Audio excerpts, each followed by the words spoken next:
Assalamualaikum semua. Kembali lagi dalam episod 8, iaitu dapat customer problem. Sebelum saya mulakan video ini, pastikan semua sekali tolong subscribe channel ini untuk menaikkan video YouTube saya.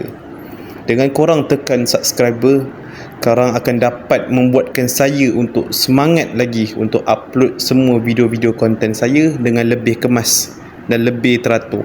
Okey, pada episod lepas aku ada cerita tentang pengalaman dapat customer yang baik. Pada episod 7, aku dapat tips dan aku dapat plus lagi minta maaf daripada customer tu. Dan sekarang aku akan cerita tentang customer yang aku dapat bad attitude, perangai teruk. Okey, cerita ni bermula pada hari Khamis. Aku tak tahu berapa hari bulan. Ada satu order tu aku dapat order dekat nasi kerabu Moksu. Mana-mana rider yang pernah main area Putrajaya dekat dengan persiaran Inspan, tahulah tempat ni. Kat sini telah menjuarai top 1 sidai rider, area kedai tu. Okey, ni cepat sikit. Okey, waktu tu aku dapat order kat situ. Aku pergi dan aku tunggulah order macam biasa. Aku tak tahu trik kat situ. Sebelum tu aku tak tahu trik dia. Ada rider kata kena tanya owner kat dalam kedai tu. Aku tanyalah. Tapi lepas tu dalam 20 minit lah aku tanya tu. Lepas aku tunggu 20 minit tu, lepas aku tanya tu, baru diorang nak buat. Diorang tengok order aku, diorang prepare nak buat order tu. Padahal 20 minit aku tunggu kan. Padahal dia dah nampak dah, patutnya dia kena buat aku punya order. Okey, habis kat situ, macam biasa aku nak kena hantar lah order tu. Waktu tu dekat je, tak jauh, dekat Prinsip. Jalan berapa tu aku tak tahu sangat. Tapi tak lepas lah Lebuh Perdana tu. Anggaran dalam 9km, dalam berapa minit, 10 minit macam tu lah. Aku pergi hantar, sampai kat rumah corner lot tu, dah sampai rumah tu aku jumpa customer Cina. Aku datang, dia pun datang kat aku buat muka bengis. Dia mention lah, kenapa lambat, kenapa buat orang lambat. Pasal aku kata lah, kedai tu lambat, sidai rider bagai, buat makanan lambat. Lepas tu dia pula yang marah aku. Aku fikir dia ni first time ke order kat kedai ni kan, sebab rider lain pun pernah alami juga benda ni. Lepas tu setiap lagi dia boleh kata kan, rider lain boleh ke hantar kat I selama ni, kenapa sampai kat you tak boleh hantar cepat? I tunggu lama makanan ni, kenapa you hantar lambat?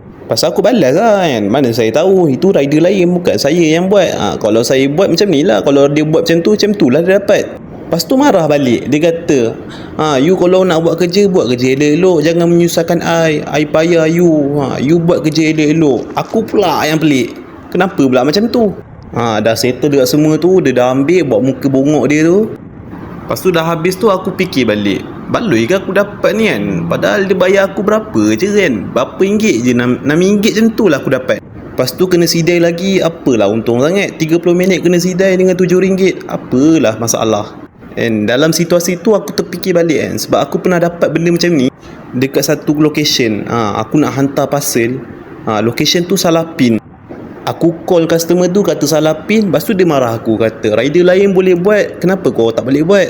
Waktu tu memang bengar. Aku cakap pada customer ni dalam hati lah. Aku cakap janganlah guna nama rider kalau nak buat salah ke apa kan. Kalau tersalah ataupun memang ego tu dah tinggi, jangan guna nama rider, nak protect diri.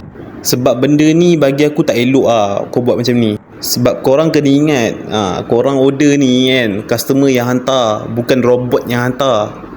Korang nak keluar pun korang malas, rider yang menolong. Sebab tu lah kita kena kurangkan ego kalau nak buat sesuatu. Kalau masa macam tersalah jangan nak menyalahkan orang lain atas sebab orang lain boleh buat, kenapa kau tak boleh buat. Jangan cuba tengok balik apa kesalahan korang. Tak kisahlah kan, kau bayar berapa ke kat rider, janji rider tu buat.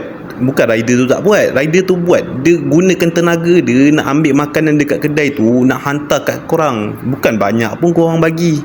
At least hargai. Kalau dia ada salah, korang tengok balik apa salah kat situ. Kalau contoh memang dah salah dia, memang betul-betul salah rider tu, korang boleh cakap elok-elok, boleh explain elok-elok, boleh bagi nasihat. Ingat, ini bukan lesen untuk kita menghukum seseorang. Cerita kat sini nak menghargai pengorbanan rider ni. Rider dah hantar tu, kira bersyukur lah ada orang yang boleh hantar makanan kat kau. Dan satu lagi, kalau korang tersalah, tolonglah betulkan. Tengok betul-betul pin tu sama ada betul ke tidak. Alamat dah betul-betul, PIN tu pastikan betul. Sebab sistem Shopee ni kalau kau tersalah je PIN, walaupun alamat kau sekali pun betul, tetap akan salah juga, tetap akan hantar tempat lain. Kalau dapat order cash sekalipun, tolonglah siapkan betul-betul duit cash. Jangan kalau ada 100, tak apa, rider ada balance lain. Kerja kita orang just buat kerja je, bukan nak mengatur korang punya situasi.